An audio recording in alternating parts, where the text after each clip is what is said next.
बिस्मिल्लाहिर्रहमानिर्रहीम। जी आज हम section 26 of the sales tax act 1990 को पढ़ेंगे, जिसमें सेल्स टैक्स रिटर्न की बात की गई है। तो ये सेक्शन बहुत इंपॉर्टेंट है क्योंकि इसी में जो जैसे कि इनकम टैक्स में हम रिटर्न की बात कर रहे थे तो वो आफ्टर अ ईयर फाइल करनी होती है, लेकिन जो सेल्स टैक्स की रिटर्न है या सेल्स टैक्स का जो टैक्स पीरियड है वो 1 मंथ का होता है।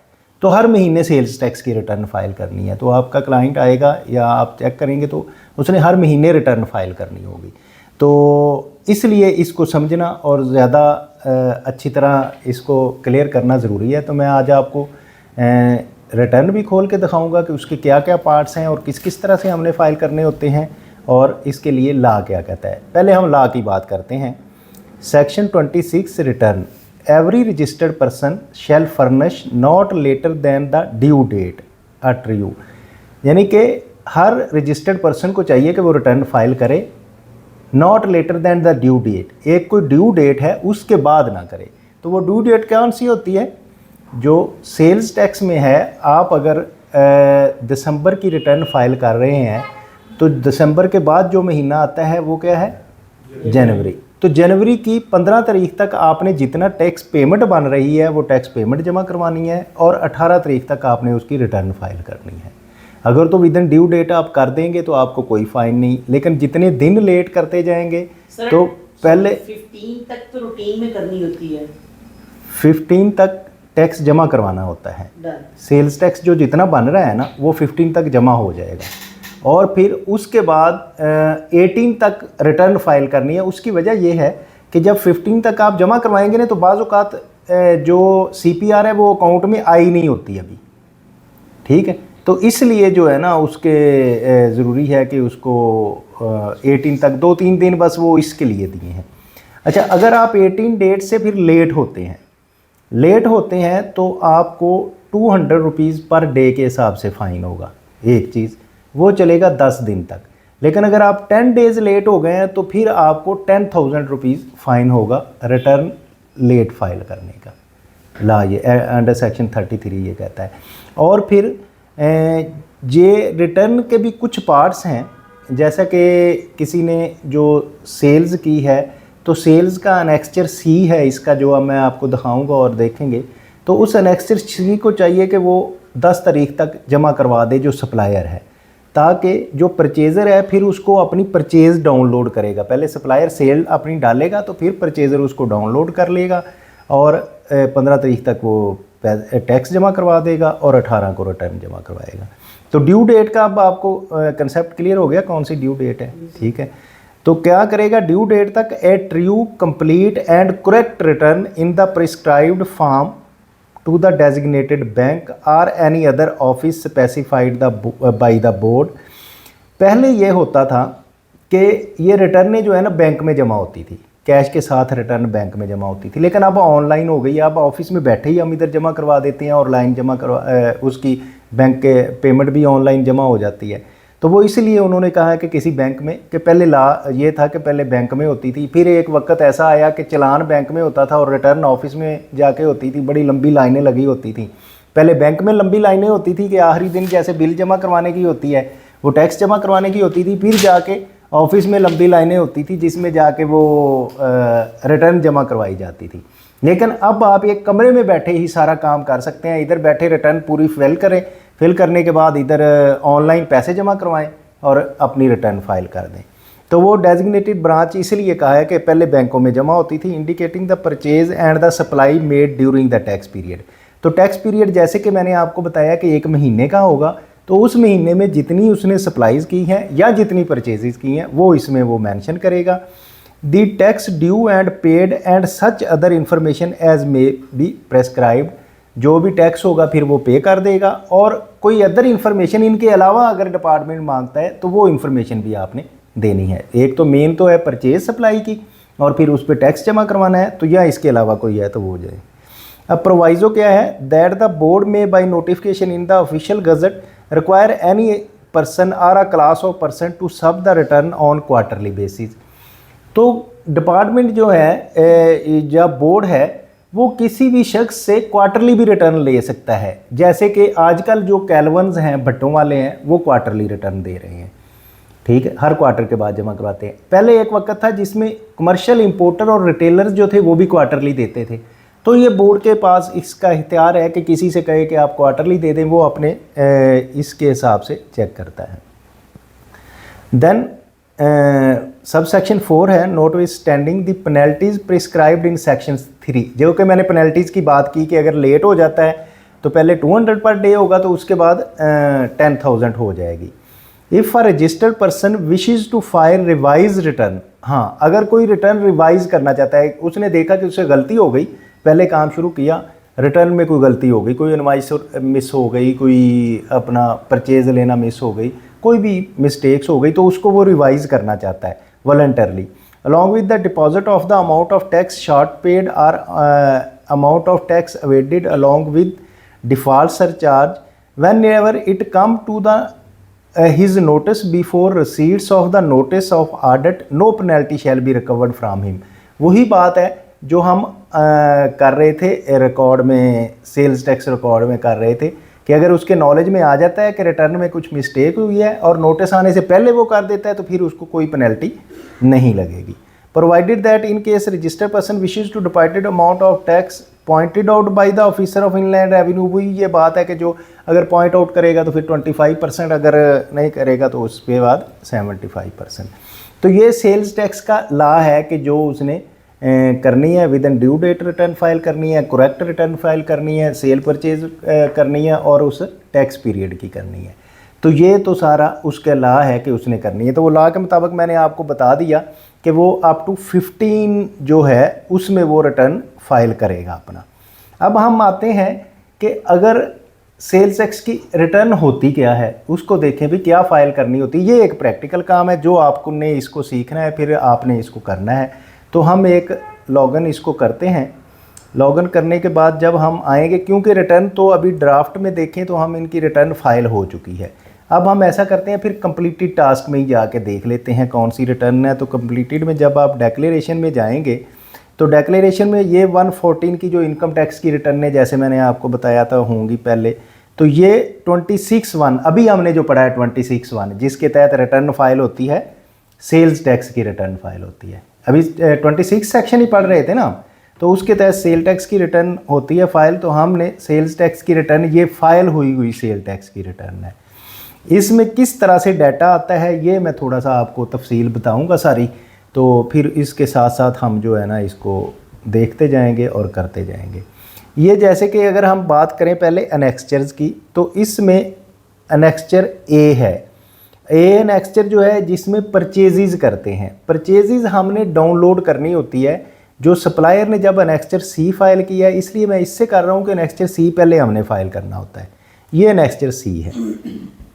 ये अब हमारे पास एनेक्स्चर सी खुल गया है, ठीक है। एनेक्स्चर सी में क्या इन्फॉर्मेशन होगी कि इधर से एनेक्स्चर सी सबमिट हो रहा होगा कि कौन सा रजिस्टर्ड पर्सन है जिसको आपने इनवाइस देनी है, उसका नेम आ जाएगा, कौन सी इनवाइस नंबर है। अब आप कर रहे हैं फिल, आप रजिस्टर्ड पर्सन है और आप इनवाइस दे रहे हैं, ठीक है। आपने जब इनवाइस की इन्फॉर्मेशन सेक्शन 23 में जो हमने इनवाइस पढ़ी थी, वो आपके जेहन में आ गया क्या क्या इन्फॉर्मेशन उसमें होती है? वो सारी जेहन में है ना। तो वही सारी इन्फॉर्मेशन इधर देनी होगी हमने, क्या कि CNIC या NTN नंबर क्या है जिसको हम बेच रहे हैं चीज़, उसका नाम ऑटो इधर आ जाएगा, इनवाइस नंबर आएगी और डेट आ जाएगी कौन सी है, किस डेट से किस डेट तक है, इनवाइस की टाइप क्या है। टाइप इसलिए है कि क्या वो सेल्स टैक्स इनवाइस है या sale tax with holding tax है, या sale tax with holding tax है, या डेबिट नोट है या क्रेडिट नोट है। तो इसमें टाइप आएगी कि कौन सी इसकी होगी। फिर उसके बाद सेल्स टाइप होगी कि आपने गुड्स एट स्टैंडर्ड रेट बेच रहे हैं या गुड्स एट रिड्यूस रेट की कोई गुड्स हैं, ज़ीरो रेटेड हैं, पेट्रोलियम प्रोडक्ट हैं, इलेक्ट्रिसिटी है, सिम्स है, थर्ड शेड्यूल आइटम है, DTRE गुड्स हैं। मतलब ये आगे गुड्स की किस्म होगी जो हमने डिस्क्रिप्शन दी होगी। उसमें स्टैंडर्ड रेट है 18% तो स्टैंडर्ड रेट वाली होगी, किसी कम रेट पे या रिड्यूस रेट होगी या ज़ीरो रेटेड होगी। फिर स्टेट और ओरिजिन ऑफ द प्रोविंस, किस प्रोविंस में ये जा रही है, जो चीज़ बिक रही है वो किस से आप कलेक्ट कर रहे हैं टैक्स, वो प्रोविंस का थोड़ा सा हिसाब लगाने के लिए ये सर्विसेज में ज़रूरत होती है, लेकिन इधर भी आ जाएगा। तो फिर डेस्टिनेशन ऑफ सप्लाईज जो है वो भी आ जाएगी, वो तो प्रोविंस सेलेक्ट करेंगे खुद आ जाएगी। तो इनवॉइस का स्टेटस क्या है, वैलिड है या इसको क्लेम्ड करना है, वो इधर हमें पता चलेगा जब हमने कर दी होगी। हाँ, फिर आगे ये कि जिसको आप बेच रहे हैं वो रजिस्टर्ड पर्सन है, अनरजिस्टर्ड पर्सन है, अनरजिस्टर्ड डिस्ट्रीब्यूटर है, रिटेलर है, इंटरमीडियरी है या एंड कंज्यूमर है, कौन है जिसको हम दे रहे हैं, ये इन्फॉर्मेशन आ जाएगी। फिर बायर का वेरिफिकेशन स्टेटस आएगा कि FTN है, वैलिड रजिस्ट्रेशन नंबर है, वैलिड CNIC है, कि अगर वो उसमें देंगे तो वो उसका आ जाएगा। सोर्स ऑफ अथॉरिटी कौन सी है, FBR है। ये तो पूरी पार्टिकुलर्स वही होंगे जो आपको इनवॉइस में मैंने दिखाए थे कि ये इनवॉइस के पार्टिकुलर्स हैं जो एक बायर के पास होने, मतलब सप्लायर जब करता है तो उसमें बायर्स के भी सारे लिखता है, तो बायर के ये सारे पार्टिकुलर्स आप लिखेंगे। अब ये देखें कि पार्टिकुलर जब लिखेंगे तो एनेक्स्चर C में क्या चीज़ आ जाएगी। पहली आ जी सीरियल नंबर, स्टेटस क्लेम्ड, क्योंकि अब इसने इनवॉइस अगले बंदे ने क्लेम कर ली है क्योंकि पिछले महीने की थी इसलिए है। फिर रजिस्ट्रेशन नंबर आएगा, कौन सा है ये, मतलब फौजी फर्टिलाइज़र कंपनी है सपोज़, फौजी फर्टिलाइज़र उसका परचेज़र है, रजिस्टर्ड है, वैलिड रजिस्ट्रेशन नंबर है, ये CNIC ये सेलर का है, ये नवाब साहब हैं। और इसके बाद ये ऐसे ही आता जाएगा सारा, ओरिजिन क्या है, ये आगे यूनिट ऑफ मेजरमेंट उसका क्या है पहले आएगा, बल्कि HS कोड इनवॉइस के बाद आएगा। HS कोड कौन सा है, वो चीज़ का मैंने जो आपको बताया था ना, HS कोड अलॉट हो जाता है हर चीज़ को। फिर गुड्स एट स्टैंडर्ड रेट है, इनवॉइस का नंबर, डेट, HS कोड, फिर रेट कौन सा लग रहा है, ये जैसे 18% है रेट लग रहा है। फिर मेजर ऑफ यूनिट क्या है, यूनिट मतलब वो नंबर हैं, पीस हैं, KG हैं, वो आएंगे, उसकी क्वांटिटी कितनी है। फिर वैल्यू एक्सक्लूसिव सेल टैक्स, उसके बाद सेल्स टैक्स आ जाएगा जो इनवॉइस पे चीज़ें थी। अगर एट सोर्स विद हेल्ड हुआ है, अगर अनरजिस्टर्ड है तो उसको एक्स्ट्रा टैक्स फर्दर टैक्स लगता है। तो ये सारी चीज़ें इसकी टोटल हम एनेक्स्चर C बनाएंगे, सारी फीड करेंगे इनवॉइस। फ़र्ज़ की हमारे पास 10 इनवॉइसें हैं, 20 इनवॉइसें हो सकती हैं, 30 हैं, जितनी भी है सारी इनवॉइसेस आप फीड करने के बाद एनेक्स्चर C सबमिट कर देंगे। अब आप एज ए सप्लायर जब एनेक्स्चर C सबमिट कर देंगे तो वो जो आपका बायर होगा वो इधर से खोलेगा एनेक्स्चर A। एनेक्स्चर A है अब परचेजेस का, कि परचेजेस क्या करी है मैंने। जब आपने 10 तारीख को एनेक्स्चर C फाइल कर दिया तो आपका बायर अब उसको करेगा कि परचेजेस में आके वो डाउनलोड कर लेगा, उसके पास एक ऑप्शन होगी कि वो डाउनलोड कर ले परचेजेस, ताकि आप जो खपे हैं आपने सारा डाटा फीड किया है ना, परचेजेस ऑटोमेटिकली वही चीज़ें होगी तो वो डाउनलोड कर लेगा। ठीक है, अब एक एनेक्स्चर C आपके पास बन गया जिसमें सेल्स सारी दी हुई हैं, एक एनेक्स्चर B है जिसमें सारी परचेजेस हैं। तो उसका सिस्टम ऑटोमेटिकली उसको कैलकुलेट करेगा। अगर हम आ जाएंगे दोबारा इसमें डाटा में, ये अब एनेक्स्चर C और B, अभी हमने 2 एनेक्स्चर पढ़े हैं, तो इसमें सेल्स टैक्स का जो क्रेडिट होगा टोटल, पहले तो बात आ जाएगी कि सेल्स टैक्स का टोटल क्रेडिट कितना है।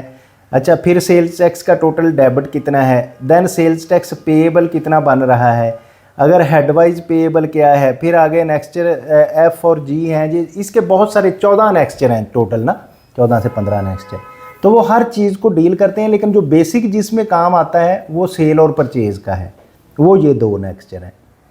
तो अब हमने 2 डिस्कस कर लिए, एक परचेज़ का है, परचेज़ में भी वैसे ही होंगी चीज़ें जो सेल वाली इधर उसने सबमिट की है ना, status valid submitted, sellers registration number, और उसके बाद आ गया सप्लायर कौन है, सप्लायर का नंबर, और इसकी सारी इस तरह से आते आते ना टोटल आ जाएंगी हमारे पास, क्योंकि नीचे तक है। तो इसकी जितनी भी इंफॉर्मेशन है वो सारी जो सप्लायर ने डाली होगी वो ऑटो हम डाउनलोड कर लेंगे। तो इनका जो फ़र्क होगा पेएबल का, वो टैक्स पेएबल निकल आएगा। अच्छा, ये लेकिन एनेक्स्चर 2 ही जो है ना, ये नहीं है, इसमें और भी बहुत सारे एनेक्स्चर्स हैं जो कि आगे हमें पढ़ने हैं। तो आपने मुझे बता देना है कि यहाँ तक रखें सर, मैं शुरू कर देता हूँ, पढ़ाता जाता हूँ। जहाँ आप फील करें कि नहीं जी अब तक इतना काफ़ी है, तो अगला हम अगले दिन पढ़ेंगे, तो उसमें आप कर लेंगे। यहाँ तक कोई क्वेश्चन है तो आप कर लें। वैसे एक लेक्चर और पढ़, हाँ, वो तो मैं पढ़ता ही जाऊँगा, आपने जब तक उसमें बताना है उस वक्त तक करता जाऊँगा। पहले सारे हम एनालिसिस पढ़ेंगे, फिर देखेंगे कि वो आगे कैलकुलेशन कैसे हो रही है डेटा के अंदर। नहीं, डाटा तो ये देखें ना, मैंने 2 चीज़ों का आपको दिखा दिया, इधर एनेक्स्चर C का और एनेक्स्चर A का जो डाटा है टोटल क्रेडिट, ये आ गया क्या परचेजेस टोटल है, ये एनेक्स्चर A का डाटा आ गया, ये देखें, ये देख आ रहा है ना नज़र, हाँ जी। ये एनेक्स्चर ए में जो कुछ था वो सारा डाटा इधर आ गया, तो उसके पास इतना क्रेडिट आप बच गया है, ठीक है। फिर उसके बाद सेल्स टैक्स डेबिट, ये एनेक्स्चर बी का एक आ रहा है। एनेक्स्चर बी भी वैसे इंपोर्ट का है, वो मैं आपको बताऊंगा। ये सारे क्रेडिट्स आ रहे हैं, ये इसकी इंपोर्ट है। एनेक्स्चर बी जो है वो इंपोर्ट के रिलेटेड होता है, ठीक है। एनेक्स्चर सी जो होता है वो लोकल सेल के। अभी इसके सब पहले क्रेडिट होंगे सारे इकट्ठे, कि यानी कि कितना उसने लोकल परचेज़ किया, कितना अनरजिस्टर्ड से परचेज़ किया, कितना उसने इम्पोर्टर से परचेज़ किया। तो फिर उसका टोटल जो होगा एनेक्स्चर सी इधर होगा, जो क्रेडिट आ जाएगा। तो हाँ, ये अभी सेल टैक्स क्रेडिट की बात कर रहे हैं ना, ये डेबिट पे अब जब हम आएंगे तो ये एनेक्स्चर सी आ जाएगा कि उसने कितना सेल की, ये टोटल सेल आ जाएगी, ये सेल वैल्यू, और ये उस पर टैक्स आ जाएगा। अब उसका टैक्स इसका कितना ज़्यादा है, ये है जैसे देखें 284 है, और क्रेडिट वाले में अगर हम जाएंगे तो वो कितना है 1 और मिलके 122 है, ठीक है। ये 122 मिल रहा है, 284 और 122, तो बाकी जो फ़र्क आएगा इधर पेएबल में निकल आएगा। ये 122 उसमें से माइनस होगा तो सेल्स टैक्स पेएबल बाकी जो है ये आ जाएगा, क्योंकि 248 था ना, तो इसमें सेल्स टैक्स पेएबल आ जाएगा। तो डेबिट और क्रेडिट दोनों का फ़र्क निकाल के तो आ जाएगा। अब एक तो जैसे कि मैंने आपको बताया एनेक्स्चर, अब एनेक्स्चर बी मैं बताता हूँ, ये डेबिट क्रेडिट नोट बाद में बताऊँगा। एनेक्स्चर बी क्या है?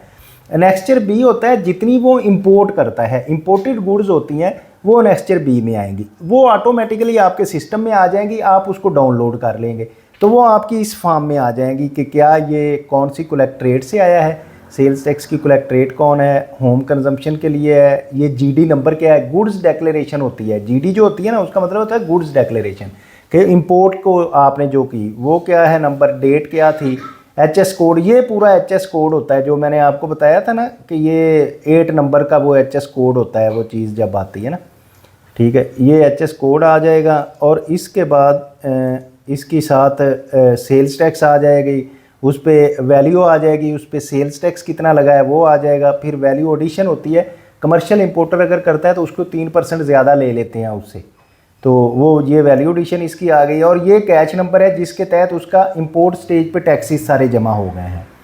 तो ये फिर एनेक्स्चर बी क्या हुआ, जो इंपोर्ट को डील करता है। एनेक्स्चर सी क्या हुआ, जो सेल्स को डील करता है। एनेक्स्चर ए हुआ जो परचेज़ को करता है। अब परचेज़ और इंपोर्ट दोनों मिल गए, दोनों के ये बन रहा था ना, इसका एक का 29 और ये दोनों मिल के तकरीबन ये जो बन रहे हैं 48 बन रहे थे। हाँ 48, ये भी मिला के तो 48 जो था वो टोटल उसका आ रहा था इंपोर्ट की तरफ से, और एनेक्स्चर ए की तरफ से 1,22,000 मेरा ख्याल उससे आ रहा था। तो ये टोटल उसको क्रेडिट मिल गया, तो इसमें से सेल्स में से वो क्रेडिट उसका माइनस हो जाएगा, बाकी वो पे करेगा। अच्छा, इसी तरह एक एनेक्स्चर डी है। एनेक्स्चर डी क्या करता है, ये क्योंकि एक्सपोर्टर नहीं है इसलिए इसका नहीं है। एनेक्स्चर डी होता है एक्सपोर्ट के लिए। तो आपने जो एक्सपोर्ट की, जितनी आपने गुड्स डेक्लेरेशन एक्सपोर्ट की, जिस डेट को की, जिस कंट्री को की, वो सारी डिटेल इधर से डाउनलोड हो जाएगी, तो आपकी एक्सपोर्ट सारी इधर आ जाएगी। तो एक्सपोर्ट भी वो वैल्यू एडिशन के लिए जो काम आती है तो वो भी आ जाएगी इस तरह इसमें से। तो जो एनेक्स्चर आई है ये इसमें होते हैं डेबिट एंड क्रेडिट नोट।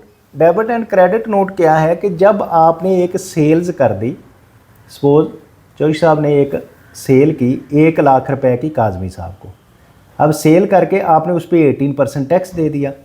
आपने 1 लाख की सेल की, 18% उस पर 18,000 रुपया टैक्स दे दिया, काजमी साहब के पास चलेगी। आपने अपनी रिटर्न फाइल कर दी। अब आपने रिटर्न फाइल कर दी, आपने तो गवर्नमेंट की ट्रेजरी में 18,000 रुपया जमा करवा दिया ना, 18,000 जमा हो गया। काजमी साहब के पास वो चीज़ गई, काजमी साहब ने कहा जी ये तो डिफेक्टिव है, ये नहीं मैंने लेनी चाहिए। सब मेरी आपसे बात इस प्रिस्क्रिप्शन की हुई थी। तो आप कहेंगे यार अब तो मैंने वो टैक्स भी जमा करवा दिया है, कोई अपना डालेंगे रौला, लेकिन वो कहेंगे नहीं जी मेरी जो देखे परचेज़ ऑर्डर देखे, मेरा परचेज़ ऑर्डर ये नहीं था, आपके स्टाफ से मिस्टेक हुई है तो अपना ये बन गया। आप देखेंगे जी वाकई मेरी वो स्टैंडर्ड नहीं है, ठीक है, तो इन्होंने आपको वापस भेज दी। लेकिन अब आपने जो टैक्स जमा करवाया हुआ है उसका क्या बनेगा? एडजस्ट करेंगे, डेबिट और क्रेडिट नोट इशू करके करेंगे, ठीक है। वो आपको डेबिट नोट देंगे कि ये जी चीज़ें मैं आपकी वापस कर रहा हूँ, आप उसको क्रेडिट नोट देंगे। क्रेडिट नोट आप जब इधर आप मेंशन करेंगे तो वो उसका बैलेंस जो 18,000 रुपया है वो दोबारा आपके खाते में आ जाएगा, ठीक। और उनकी तरफ जो 18,000 एक्स्ट्रा चला गया था क्रेडिट, उन्होंने तो क्योंकि अब पे नहीं किया, तो वो जब डेबिट नोट देंगे तो 18,000 से वो उनका कम हो जाएगा और आपका इनपुट उतने से वो बढ़ जाएगा। तो इस तरह वो बैलेंस होगा। तो इसके लिए है ये एनेक्स्चर। अच्छा, अब देखें, अगर तो आप समझ रहे हैं कि काफ़ी है ये एनेक्स्चर तो ठीक है, नहीं तो मैं तो आगे कर सकता हूँ, पढ़ाता जाता हूँ।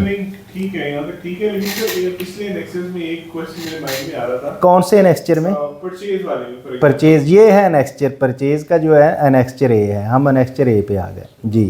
अच्छा, क्वेश्चन दोनों पे वो अप्लाई होता है, परचेज पे भी हो सकता है, सेल पे भी।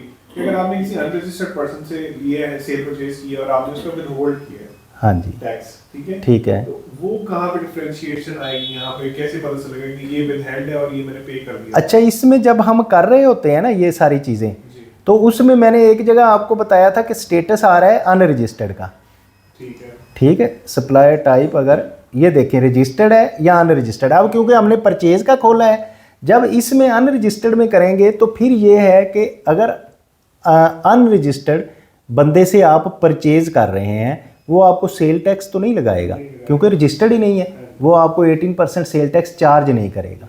लेकिन आपकी ये रिस्पॉन्सिबिलिटी है, अगर अनरजिस्टर्ड बंदे से परचेज कर रहे हैं तो आपने उसका 5% विद हेल्ड करके गवर्नमेंट को जमा करवाना है। ये आपकी रिस्पॉन्सिबिलिटी बन जाएगी, ठीक है, कि आप उसका 5% विद हेल्ड करेंगे। तो ये जब अनरजिस्टर्ड आएगा तो वो 5% इसमें विद हेल्ड हो जाएगा। लेकिन जो एनेक्स्चर सी है, जब हम एनेक्स्चर सी में बायर के स्टेटस में अनरजिस्टर्ड करेंगे, कि जब वो आ जाएगा कि ये बायर जो है अनरजिस्टर्ड है, तो देन हमने जब चार्जेबिलिटी ऑफ टैक्स पढ़ रहे थे तो उसमें हमने कहा था कि जो अनरजिस्टर्ड बंदा होगा उससे एक्स्ट्रा 4% फर्दर टैक्स लिया जाएगा, ठीक है। जब ये अनरजिस्टर्ड हम क्लिक करेंगे तो उस पर 18% एक कैलकुलेट होगा और 4% एक कैलकुलेट हो जाएगा, तो वो उससे फर्दर टैक्स एक्स्ट्रा लेंगे। ये मैं एक आपको एक्सरसाइज भेजूंगा, आपने थोड़ा सा उसको करवाऊंगा भी, फिर बल्कि इधर ही करवाऊंगा पहले, फिर आपको एक असाइनमेंट दूंगा उसको करने की, जिसमें आप इनपुट और आउटपुट टैक्स को किस तरह से मैनेज करना है ये सारा सीख जाएंगे जी। और कोई क्वेश्चन?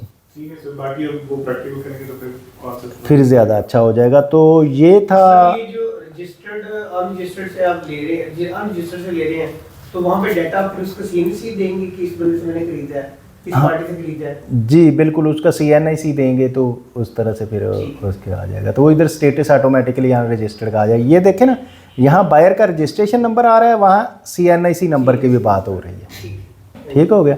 तो इस तरह से आपके जो ये रिटर्न का अब आपने परफॉर्मा देख लिया है, इसमें हमने जो आज पहला जो डाटा है जिसमें टोटल वो आ जाती है सिचुएशन के क्या पेएबल बन रहा है और क्या रिसीवेबल है, बैलेंस क्या है, टोटल क्रेडिट उसका कितना बना जो हमने उसको देना होता है, टोटल डेबिट उसने कितना टैक्स देना है, पेएबल कितना बनेगा, हेडवाइज आ जाएगा।